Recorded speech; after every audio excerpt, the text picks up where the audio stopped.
प्रोनेसिस investor academy के इस brand new video में आप सभी का बहुत बहुत स्वागत है।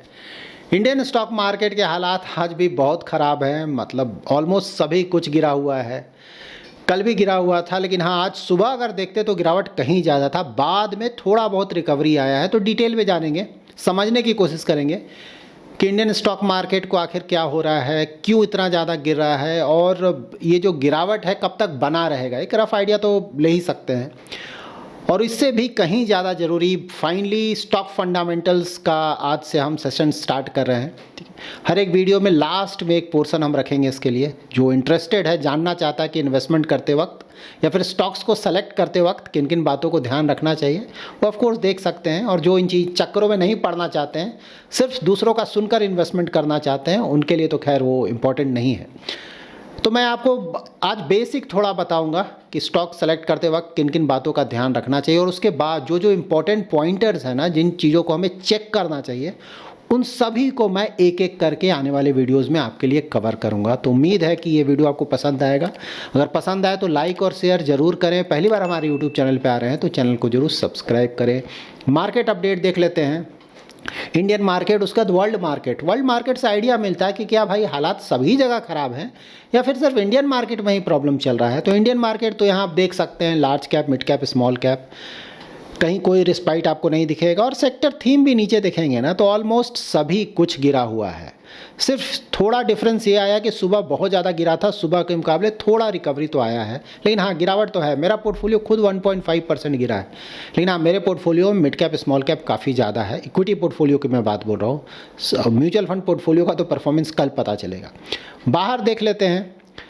तो देखिए यूएस का मार्केट तो आपको अच्छा लगेगा, वो तो कल भी मैंने आपको बताया था कि आज तो यूएस का मार्केट अच्छा रहेगा, लेकिन इससे तो पता चलेगा नहीं ना, ये तो ऑलरेडी हो चुका। अब आपको देखना पड़ेगा यूएस का प्री मार्केट फ्यूचर्स की, वहाँ क्या हो रहा है, उससे आपको आज का पता चलेगा कि आज क्या हो सकता है यूएस मार्केट में। ये देखिए यहाँ पे तो अच्छा खासा गिरावट आया हुआ है यूएस में। क्यों हो रहा है, ऑफकोर्स ये हम डिस्कस करेंगे। अच्छा खासा गिरावट है। उसके बाद एशियन मार्केट्स देखिए, यहाँ भी आपको कोई रिस्पाइट नहीं दिख रहा है ना। खासकर जापान का मार्केट तो बहुत ज़्यादा गिरा हुआ है, हांगकांग का मार्केट बहुत ज़्यादा गिरा हुआ है। यूरोपियन मार्केट्स देख लीजिए, यहाँ भी आपको कोई रिस्पाइट तो दिख नहीं रहा है। जर्मनी का मार्केट हो गया, या फिर फ्रांस का मार्केट हो गया, या फिर इटली का मार्केट हो गया, सभी जगह अच्छा खासा गिरावट है। तो ऐसा नहीं कि सिर्फ इंडियन मार्केट में ही प्रॉब्लम है, प्रॉब्लम पूरे वर्ल्ड में है। तो मोस्टली ऐसा लग रहा है ये देखकर कि कोई ऐसा रीज़न है जो कि मोस्टली यूएस से ही आया है। तो ऑफ कोर्स आप लोग सभी को पता भी है, फिर से मैं इसको डिस्कस करूंगा। उससे पहले आप देख लें दूसरे एसेट क्लासेस भी जानना जरूरी, कहाँ क्या हो रहा है। क्रिप्टो देखिए, कंप्लीट ब्लड बाथ। हाँ, सभी जगह बहुत ज़्यादा गिरावट है। क्रिप्टो बार बार मैं आप लोगों को बता रहा हूँ, अगर यूएस इकोनॉमी में प्रॉब्लम आया, यूएस स्टॉक मार्केट में प्रॉब्लम आया, तो क्रिप्टोज बुरी तरह से गिरेंगे। ये देखिए, यही चीज़ आपको मैं हमेशा बताता हूँ, इसको ध्यान में रखें। उसके बाद देखते हैं बॉन्ड्स। देखिए बॉन्ड 4% के एकदम नीचे आने वाला है, 4% बिल्कुल आ चुका है। अब लगता है कि कुछ और इस तरह का न्यूज़ आया जो कि मैं आपको बताने जा रहा हूँ, तो ये 4% से भी नीचे चला आएगा। क्यों आ रहा है ये भी आप समझ जाएंगे। गोल्ड सिल्वर बहुत अच्छा ना, 4100 का बात हो रहा था, सिल्वर 50 क्रॉस कर चुका है यूएस डॉलर्स पर ऑन्स, तो बहुत अच्छा परफॉर्मेंस। और जिस तरह से चल रहा है, जिस तरह का मोमेंटम है, तो लगता है कंटिन्यू रहेगा। लेकिन हाँ, जो चीज़ जितनी तेज़ी से ऊपर जाता है उतनी तेज़ी से नीचे भी गिरता है, ये बात हमेशा ध्यान में रखें। एग्जैक्टली कब गिरेगा, कितना गिरेगा, ये बताना मुश्किल है, गिरेगा। ठीक है, इन दोनों पे मैंने डिटेल वीडियोस पब्लिश किया हुआ है, गोल्ड और सिल्वर। तो अगर इसके बारे में आप डिटेल में जानना चाहते हैं तो हमारे यूट्यूब चैनल्स पर आप सर्च में जाएंगे, गोल्ड सिल्वर डालेंगे तो आपको मिल जाएगा। अब रीजंस के बारे में थोड़ा समझ लेते हैं ना कि भाई ये हो क्यों रहा है। तो कल तो मैंने आपको बताया था ना कि ट्रंप ने धमकी दिया है चाइना को कि 100% का एडिशनल टैरिफ लगा दूंगा। चाइना ने बोला कि भाई तुमको जो करना है कर लो, हम तुमसे डरते नहीं हैं। ठीक है, इस तरह का आया, तो उसके कारण पूरे वर्ल्ड मार्केट में प्रॉब्लम आया। उसके बाद डोनाल्ड ट्रंप को लगा कि अरे ये तो प्रॉब्लम आ गया, मेरा खुद का मार्केट गिर रहा है। तो फिर आके उन्होंने उसको थोड़ा सा मेलो डाउन किया कि नहीं, ऐसा नहीं है कि सब कुछ ख़राब है, हम कुछ मैनेज कर लेंगे, इस तरह का कुछ, कि भाई ज़्यादा मार्केट पे उसका निगेटिव असर ना पड़े। ये कोशिश किया उन्होंने, क्योंकि वो मार्केट वाले बंदे हैं ना, मार्केट देखकर ही वो रिएक्ट करते हैं। लेकिन सबके बाद उनके ट्रेजरी सेक्रेटरी स्कॉट बेसेंट ने फिर से धमकी दे दिया है। उन्होंने बोला कि अगर चाइना नहीं मानेगा तो फिर हम रिटेलिएशन लेंगे। मतलब वो जो भी मैंने आपको बताया रेयर अर्थ मिनरल्स के बारे में, कि भाई अगर चाइना ने वहाँ सप्लाई नहीं किया, ठीक है, यूएस को, तो फिर जो भी रिटेलिएशन अप्रोप्रिएट होगा वो हम करेंगे। तो इसके कारण भी मार्केट में निगेटिविटी आ गया। उसके बाद एक और बड़ा इवेंट है कि बैंक ऑफ इंग्लैंड और IMF ने बोला है कि भाई जो AI ड्रिवन रैली है, जिसके बारे में हमेशा हम डिस्कस करते हैं, वो कुछ ज़्यादा ही हो गया है, ठीक है, हद से ज़्यादा अब जा रहा है, ठीक है, क्योंकि रिटर्न्स तो बहुत आया है ना, तो हम लोग डेली बेसिस पर डिस्कस कर रहे हैं, ओवर वैल्यूड तो हो ही गया है और सिर्फ खर्च हो रहा है, रिजल्ट तो आने में टाइम लगेगा ना, सिर्फ इस उम्मीद पे खर्च हो रहा है कि फ्यूचर में यहाँ से बहुत अच्छा रिटर्न्स आएगा, इसलिए खर्च करते रहो, ठीक है। तो उसके बेसिस पे इतना ज़्यादा ऊपर गया, तो वहाँ अगर कुछ भी नेगेटिव न्यूज़ आया तो बुरी तरह से गिरेगा। तो यही उनका बोलना है कि भाई ये कुछ ज़्यादा ही हो गया, यहाँ पे शार्प करेक्शन आ सकता है।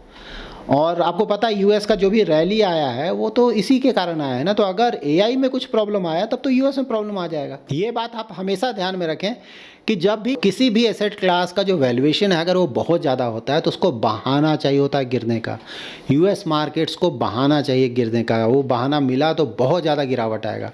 उसी तरह से गोल्ड और सिल्वर का भी वो समय आएगा, इसीलिए यहाँ भी आप सावधानी बरतें। आप लोग हमेशा लिख देते हैं ना, मैं लमसम करूँगा गोल्ड में, सिल्वर में, मतलब आपका पैसा आप जो चाहे करें वो अलग चीज़ है, लेकिन हाँ जो भी मैं बोल रहा हूँ एटलीस्ट उसके बारे में ज़रूर एक बार सोच लें, ठीक है, क्योंकि तेज़ी से जाता है तो तेज़ी से गिरता है, ध्यान में रखें। उसके बाद इंडियन फ्रंट पे तो देखिए गुड न्यूज़ तो आ ही रहा है ना। देखिए ये ग्लोबल इवेंट है, ठीक है, ग्लोबल इवेंट इस तरह का स्टेटमेंट आ रहा है, पूरा वर्ल्ड मार्केट गिर गया तो इंडियन मार्केट भी रिएक्ट करेगा। ऐसा नहीं कि इंडियन मार्केट कोई अलग से है, ठीक है, जो बाहर अगर कोई बड़ा इवेंट होता है उसका असर, अगर US और चाइना में प्रॉब्लम आता है ना, ये जो टैरिफ और ज़्यादा बढ़ता है तो शॉर्ट टर्म में मैंने कल भी बताया था कि पूरे वर्ल्ड में उससे प्रॉब्लम आएगा, इंडियन इकोनॉमी में भी थोड़ा प्रॉब्लम आएगा और इंडियन स्टॉक मार्केट पे भी शॉर्ट टर्म में प्रॉब्लम आएगा। मीडियम टू लॉन्ग टर्म के लिए हमारे लिए पॉजिटिव ही होगा, ठीक है, शॉर्ट टर्म में प्रॉब्लम आएगा तो नेगेटिव इसीलिए दिख रहा है, तो कोई कंसर्न नहीं होना चाहिए। इनफैक्ट पॉजिटिव न्यूज़ है ना, हमारा इन्फ्लेशन और भी ज़्यादा घट गया है, 8 ईयर लो पे आ गया है, 1.54% अगस्त का फिगर आया जो कि बहुत कम है, सितंबर का फिगर आया जो कि बहुत कम है। और ये देखकर बिल्कुल लग रहा है कि भाई अब हो सकता है कि RBI दिसंबर में भी एक रेट कट कर दे। तो ये जो 6.8% का GDP ग्रोथ रेट है RBI द्वारा दिया हुआ है ना, तो अगर यहाँ से 2 रेट कट और हो जाता है, ठीक है, और बाहर से कोई बहुत ज़्यादा निगेटिव न्यूज़ नहीं आता है और ये जो टैरिफ है, टैरिफ फ्रंट पे कुछ पॉजिटिव न्यूज़ आता है, लगता है कि GDP इवन 7% भी क्रॉस कर जाएगा इस बार, प्रोवाइडेड जो कुछ मैंने बोला अगर होगा तब, नहीं हुआ तो कम भी हो सकता है, डिपेंड करेगा। लेकिन हाँ अगर ये सब हो गया तो GDP फ्रंट पे भी बहुत अच्छा होगा। अर्निंग ग्रोथ तो ऑफकोर्स हम एक्सपेक्ट कर ही रहे हैं कि नेक्स्ट ईयर से इम्प्रूव होना चाहिए, वो भी बहुत बड़ा पॉजिटिव न्यूज़ है।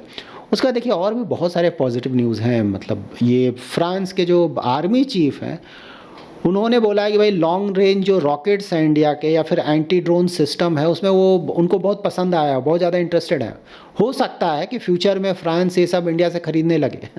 बहुत बड़ी बात है ना, इंडिया तो हमेशा दूसरी जगह से खरीदता है, अगर फ्रांस जैसा कंट्री यहाँ से कुछ खरीदता है फ्यूचर में, होगा नहीं होगा देखना होगा।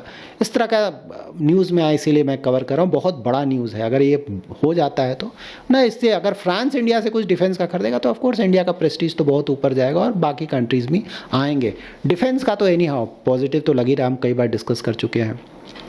इसके अलावा गूगल 1 गीगावाट का डेटा सेंटर ला रहा है वाइजैक पे, $10 बिलियन का इन्वेस्टमेंट, ये भी न्यूज़ में आया है, बहुत बड़ी बात है।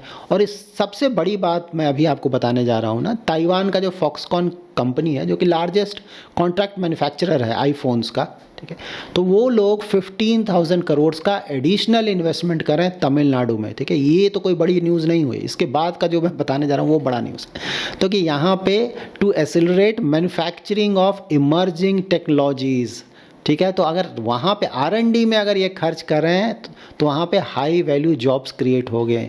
तो जो इंजीनियरिंग ना ग्रेजुएट इंजीनियर्स हो गए या हाईली स्किल्ड वर्कर्स हो गए, उनका ये रिक्वायरमेंट वहाँ पे आएगा।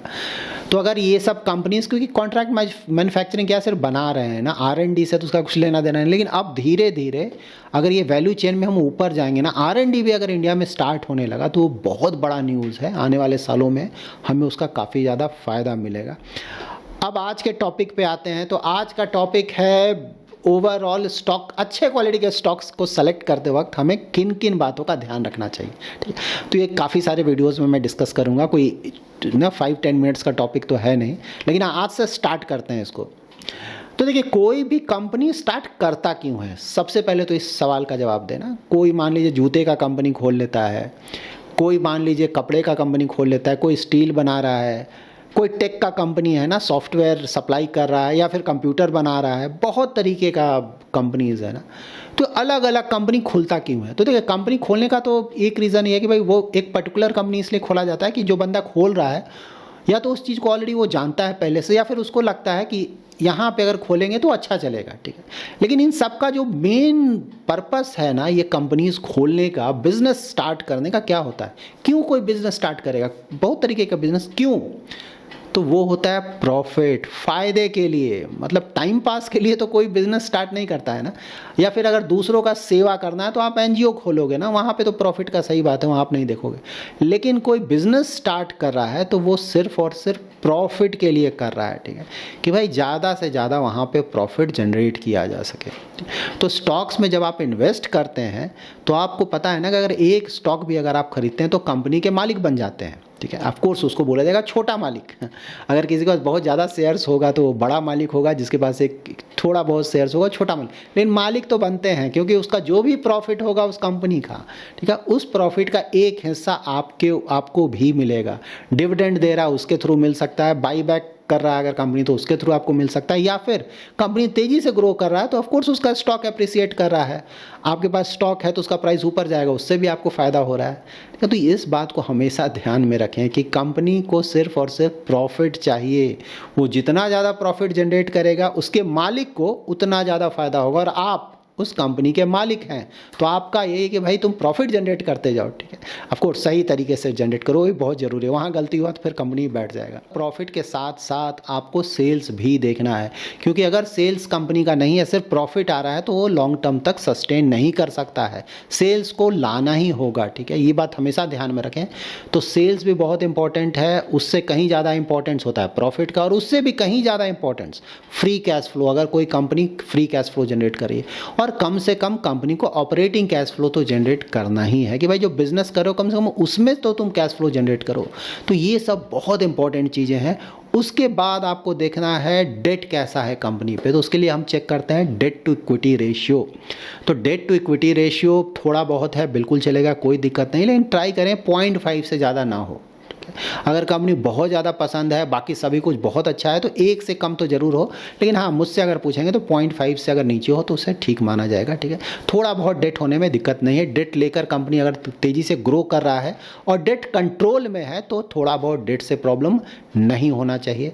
अगर किसी पे थोड़ा ज़्यादा डेट है, आपको कंपनी बहुत पसंद है, आपको इन्वेस्ट करना है, तो इंटरेस्ट कवरेज रेशियो देख लें कि भाई जो तुमने डेट लिया है उसका इंटरेस्ट तुम पे कर पाओगे कि नहीं।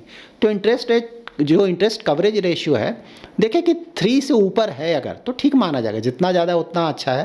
लेकिन 3 से अगर के आसपास है तो ठीक माना जाएगा। अब जैसे 1-2 भी है तो ठीक है, मतलब इंटरेस्ट पे कर पा रहा है, लेकिन एक कंफर्ट के लिए मैं बोल रहा हूँ कि 3 के आसपास तो बिल्कुल होना चाहिए, उससे जितना ज़्यादा है उतना अच्छा है। तो ना आगे आने वाले वीडियोस में मैं ये जो कुछ भी टर्म बोल रहा हूँ ना, ROE बोल रहा हूँ, ROC बोल रहा हूँ, या फिर डेट टू इक्विटी बोल रहा हूँ, इंटरेस्ट कवरेज रेशियो बोल रहा हूँ, इन सभी को मैं अच्छी तरह से आपको एक्सप्लेन करने जा रहा हूँ। और साथ ही वैल्यूएशंस रिलेटेड ना, P रेशियो, PB रेशियो, ये सभी कुछ मैं डिटेल में आने वाले वीडियोज़ में एक्सप्लेन करूँगा। अगर और भी कोई इसी तरह का क्वेरी है जो कि आप जानना चाहते हैं, कॉन्सेप्चुअल क्वेरी है, तो बिल्कुल कमेंट में मेंशन करें, आने वाले वीडियोज़ में उसको भी आंसर करने की कोशिश करूंगा। कंपनी फंडामेंटल्स को अगर आप सही में जानना चाहते हैं, समझना चाहते हैं, सोच समझकर इन्वेस्टमेंट करना चाहते हैं, तो आपको profit and loss, balance sheet और कैश फ्लो स्टेटमेंट का आइडिया होना ही चाहिए। कम से कम बेसिक आइडिया जरूर होना चाहिए। आपका हार्ड एंड मनी है तो बिल्कुल आप इन चीज़ों को समझने की कोशिश करें। तो बैलेंस शीट और प्रॉफिट एंड लॉस स्टेटमेंट पे ऑलरेडी मैंने डिटेल वीडियो पब्लिश किया हुआ है। इन दोनों वीडियोस का लिंक मैं डिस्क्रिप्शन में शेयर कर रहा हूँ, तो इन दोनों को आप ज़रूर वॉच कर लें। आपको स्टॉक फंडामेंटल रिलेटेड बहुत अच्छे डिटेल्स मिलेंगे। और आगे आने वाली वीडियोस में ट्राई करूंगा, कैश फ्लो पे बहुत समय से पेंडिंग है, आई टोटली एग्री, मैं ट्राई करूंगा कि आने वाले वीक्स में कैश फ्लो पे भी एक डिटेल्ड वीडियो पब्लिश कर दूं। So that's it in this video. अगर आपको ये वीडियो पसंद आया है तो जरूर लाइक एंड शेयर करें। पहली बार हमारे यूट्यूब चैनल पर आ रहे हैं तो चैनल को जरूर सब्सक्राइब करें। Thanks lot for watching.